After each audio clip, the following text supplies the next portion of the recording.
I'm seeing a lot of things right now about people who are like regretting their votes, and most of them are in red states. And that's been some interesting statistics. But I wanted to point out something else. You know, I consider myself a theoactivist, and that is where I am using my degrees, my intellect, my experience to combat the lie that God is a weapon. And one of the ways that I do that is by trying to break things down and point out where the leaven of white supremacy is embedded in our theology around reality. And that's dangerous. And I think that I can point to it in this scenario. First, I want you to watch this comedian because it's pretty telling.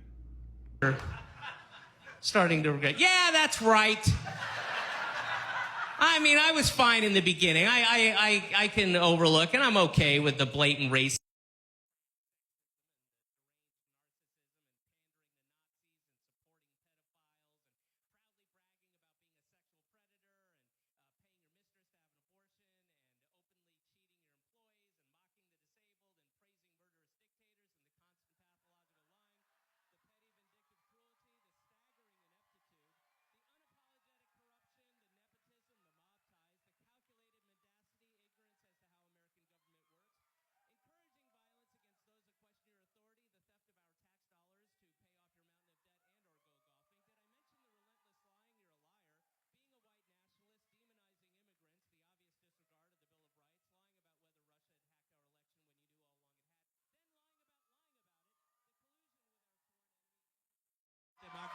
Your dereliction of duty, your treasonous activities, and so the comedy of it is, you know, at what point did you not know that this person was this person between, 2016 and now? And I think it's a really interesting way to segue into theologies around depravity, because theologies around depravity eventually amount to the fact that we cannot trust ourselves. And so what happens is, even though I don't think people have excuse, I do have compassion for a way of thinking and being where your heart is desperately wicked, or where anything outside of what you've been taught about spiritual reality is demonic and wicked. And so when you see all of these things happening and they feel off, it's like, well, the abortion issue, well, this is how Christians vote, or this is what Jesus would want. And we lean into these theologies that we never really have to test. I mean, essentially, like, everything is under the blood. What does that mean? Like, what are the ramifications of that? That's a slogan, but what does it mean for everything to be under the blood?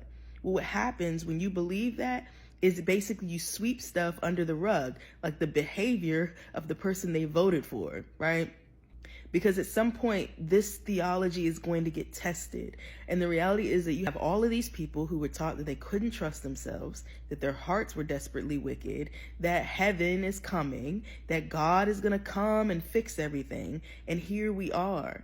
And the reality is that when I say that, the first impulse is to say that I'm apostate or that I don't follow Jesus. And that is really an indicator of the leaven in the theology, because there are so many other perspectives of being faithful, even as a Christian. There are so many other ways of knowing and being, even as a Christian. And what has happened is the most powerful people, the people with the most privilege, who sell the most books, who have the most access, who have the most resources, who have the biggest conferences, have decided for us what is true about God. And so at some point, each individual has to decide whether they're going to risk disbelieving that and leaning into something else, or staying with it. But see, they've hitched their wagon to this train.